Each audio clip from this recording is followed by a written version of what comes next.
Cerita Alaming Lelembut.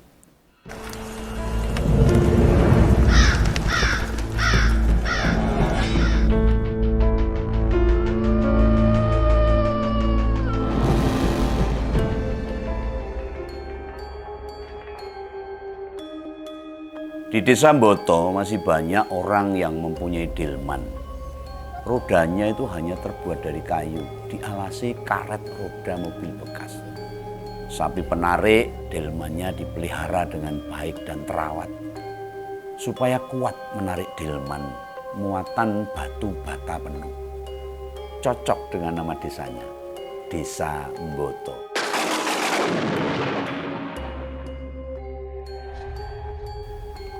Hampir setiap rumah mata pencahariannya yaitu pengrajin batu bata. Kualitas batu batanya sudah terkenal karena dibakar dengan kayu sehingga berkualitas bagus. Ada namanya Pak Sali. Dibantu anaknya Sapari mengerjakan pembuatan batu bata untuk mencukupi kebutuhan kayu. Mereka mencari sampai ke desa-desa sebelah, yaitu Desa Candi. Pada suatu hari, Pak Sali dan Sapari berangkat ke Desa Candi untuk menebang pohon trembesi. Pohon yang cukup besar dan cukup angker. Harga pohon trembesi itu sudah sesuai dengan pemilik pohonnya. Untuk itu Pak Sali membawa parang yang besar dan parang yang kecil. Parang yang besar untuk membelah kayu, sedang parang yang kecil untuk memotong kayu yang kecil-kecil, ranting dan sebagainya. Begitu juga gergaji sudah disiapkan. Hampir setengah hari penuh Pak Sali dan Sapari memotong pohon trembesi yang besar di Desa Candi itu. Setelah selesai memotong, mereka berdua kemudian istirahat di warung desa untuk makan dan minum. Sapari orangnya masih bujang. Dasar watak anak bujang, setiap ada cewek cantik, matanya pasti jelalatan. Nah, kebetulan yang jualan di warung tersebut tuh ceweknya cantik. Lalu dia menanyakan pada cewek pedagang itu, "Ibunya kemana, Dek? Kok sendirian melayani di warung?" Ditanya Sapari membuka percakapan. "Ibu lagi pergi ke kota, Mas. Katanya mau kulaan di pasar," jawab si cewek penjual warung itu. "Jam segini kok belum datang?" "Gak tahu, Mas. Padahal tadi sudah saya ingatkan loh, kalau kulaan gak usah banyak-banyak. Lagi pula warung kita juga akan kena gusuran sebentar lagi." "Loh, kenapa digusur? Apa gak dapat ganti rugi toh, Dek?" tanya Pak Sali ikut nimbrung dan heran. "Belum tahu, Pak, katanya orang-orang yang jajan ke sini mau dibangun dolok." "Loh, dolok itu apa, Dek?" "Ya kurang tahu saya, tapi katanya orang-orang itu dolok itu gudang beras, Pak." "Wah, yang kena gusur dapat ganti rugi dong," tanya Pak Sapari. Bersemangat sekali dia menanyakan kepada cewek cantik penjual warung itu. "Ya dapat, Mas, tapi gak seberapa kok ganti ruginya. Nah, cuma warung kecil-kecilan seperti ini aja." "Namamu siapa toh, Dek?" tanya Sapari bersemangat sambil makan. "Aku." Kelihatan si cewek penjual warung tersebut senang diajak kenalan. "Namaku Warsini. Kalau Mas namanya siapa?" "Kenalkan, aku Sapari. Ini bapakku, Pak Sali. Pekerjaanku itu ya begini, Dek, membuat batu bata. Ini baru saja selesai menebang pohon trembesi pinggir sawah sebelah timur sana itu loh, untuk membakar batu bata." "Pesanannya banyak toh, Mas?" "Ya lumayan lah, mumpung musim kemarau, Dek. Saat yang tepat membuat batu bata dan banyak orang yang membangun rumah." "Tapi kalau musim hujan harganya naik toh, Mas?" "Iya, tapi biasanya sepi, yang ada pesan batu bata sepi kalau musim hujan." Setelah beristirahat sebentar, Pak Sali mengajak pulang Sapari. Kayu-kayu yang sudah dirapikan di pinggir jalan dinaikkan ke atas delman. Karena muatannya terbatas, sebagian ditinggal, nanti akan diangkut lagi. Kayu yang masih utuh, gelondongan masih banyak. Besok-besok akan dikerjakan lagi dan dipotong-potong. Begitu sampai beberapa hari, seterusnya Pak Sali dan Sapari sampai habis kayunya diangkut. Tidak lupa ketika istirahat, makan dan minum pasti selalu mampir ke warungnya Warsini, si cewek cantik penunggu warung itu. Lama-kelamaan Sapari semakin berani menggoda bercanda dengan Warsini. Ketika waktu sudah sore, itu malam Jumat Kliwon, Sapari disuruh bapaknya mengambil kayu yang terakhir. Meskipun sampai malam, kayu-kayu itu harus sudah selesai diambil. Karena menurut hitungan sesepuh desa, waktu yang tepat dan bagus untuk memulai membakar batu bata adalah besok Jumat. Walaupun masih capek, Sapari berangkat, tapi Pak Sali tidak ikut membantu karena kecapean. Akhirnya Sapari berangkat sendiri. Nah, misalnya nanti kerepotan, Sapari disuruh bapaknya untuk mencari kuli, membantu mengangkut kayu. Sore itu Sapari berangkat sendiri, tidak membawa kuli. Sampai malam Sapari menaikkan kayu ke delman. Setelah selesai pekerjaan, Sapari bermaksud mampir ke warung Warsini, si cewek cantik yang sekarang Sapari sudah mulai berani menggodanya.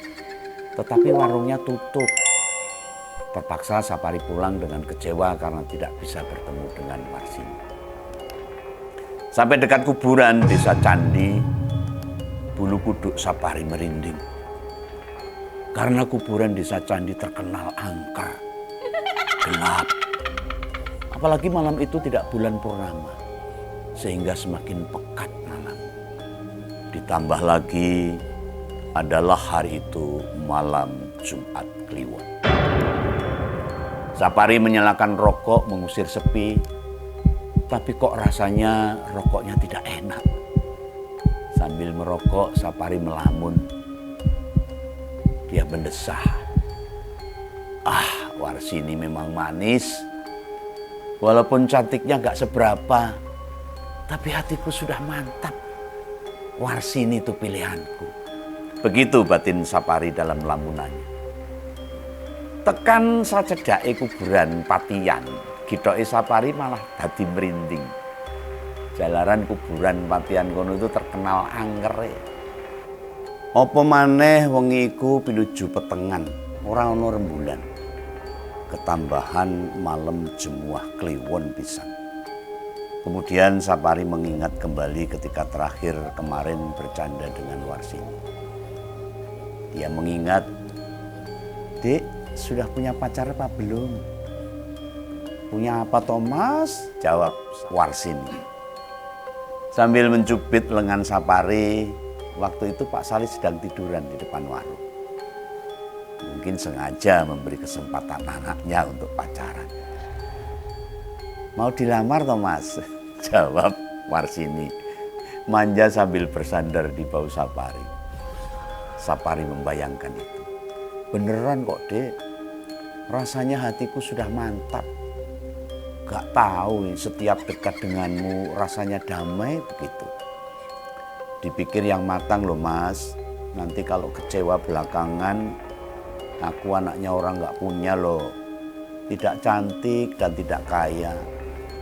Yang kamu senengi apanya, Thomas?" "Orang berjodoh itu yang penting cocoknya di hati loh, Dek. Tidak memandang harta kaya atau miskin. Cuma aku minta kemauanmu, mau atau tidak aku lamar." Ketika itu Warsini hanya menunduk, tidak memberi jawaban. Setelah ditanya terus, kemudian Warsini menjawab, "Kalau Mas memang mantap sama aku juga gak keberatan kok, Mas." Hati Sapari terasa bahagia. Tiba-tiba bulu kuduk Sapari kembali merinding. Setelah sadar dia hanya membayangkan. Malah ditambah lagi mencium bau kembang kenanga lengkap dengan daun sirih. Kemudian Sapari teringat pesan Kiai Salam. Walau sewaktu-waktu mencium bau menyan, daun sirih, atau bulu kuduk merinding, disuruh memegang pusarnya pakai jempol kiri sambil mengucap, Assalamualaikum. Kiptahu roh kalifi. Assalamualakuni kitabu bila roh. Tidak lama kemudian tampak di depan Sapari bayangan remang-remang seperti sosok wanita cantik di pinggir jalan. Ada tumpuan barang-barang seperti orang yang mau pindahan. Lalu dia berteriak, si wanita cantik itu. Mas, ini sepertinya Mas Sapari ya?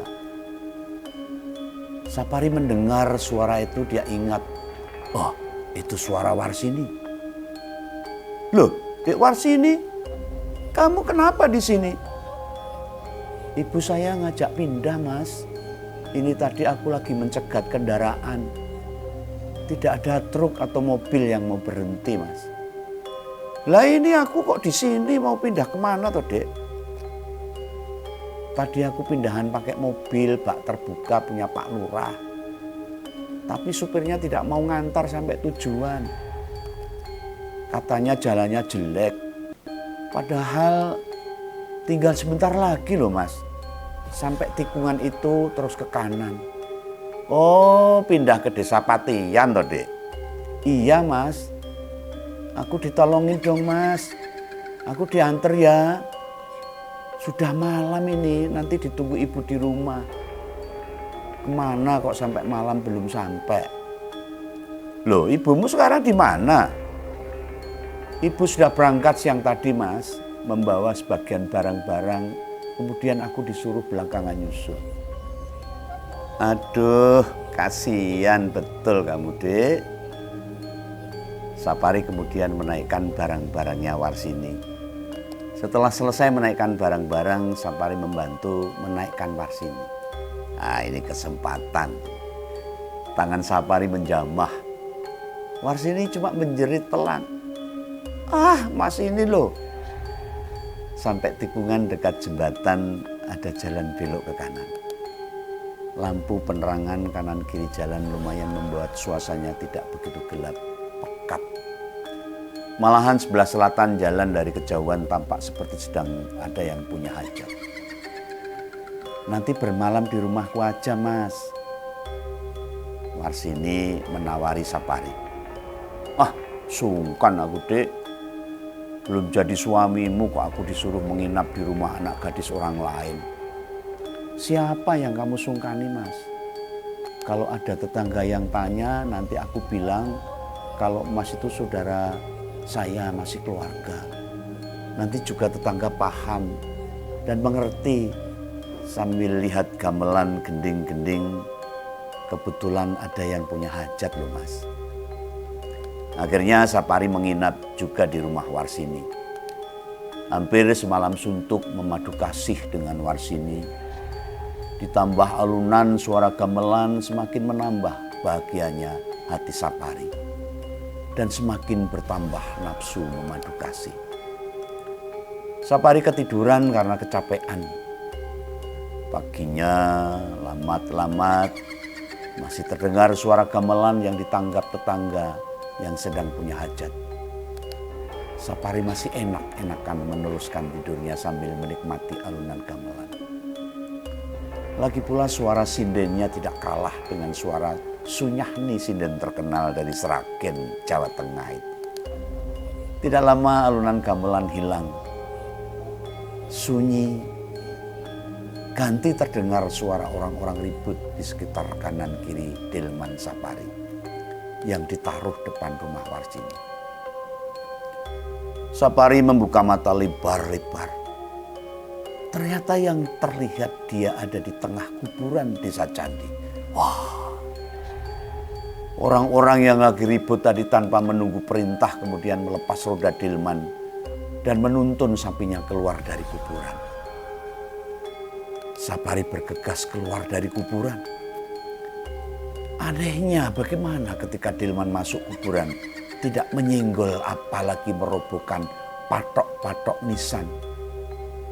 Seminggu setelah peristiwa itu, Sapari ketemu Warsini di pasar. Sapari disapa tetapi malah lari tunggang langgang meninggalkan Warsini yang kecewa. Ibunya Warsini tahu bahwa ada yang berubah dan kecewanya Warsini terlihat dari gelagat anaknya. Setelah ditanya ibunya, barulah Warsini mengaku kalau sudah dibuat kecewa oleh Sapari. Sapari dianggap ingkar janji, lupa akan omongan dan janji yang akan melamar Warsini. Ibunya bergegas melabrak ke rumah Sapari meminta kejelasan Sapari. Sapari kaget, kemudian menceritakan pengalamannya hingga sampai tersesat masuk kuburan desa Candi. Ibunya Warsini terkejut mendengar cerita Sapari. Lalu disampaikanlah kepada anaknya Warsini. Adapun Sapari lari ketika ketemu di pasar karena masih takut. Jangan-jangan ketemu lagi sama hantu. Kok bisanya hantu itu nyamar mirip persis kamu, Tondro? Kalau begitu Mas Sapari gak salah ya, Mak. Tak lama kemudian Sapari tadi pengantin bersanding dengan Warsini. Itulah cerita Alaming Lelembut.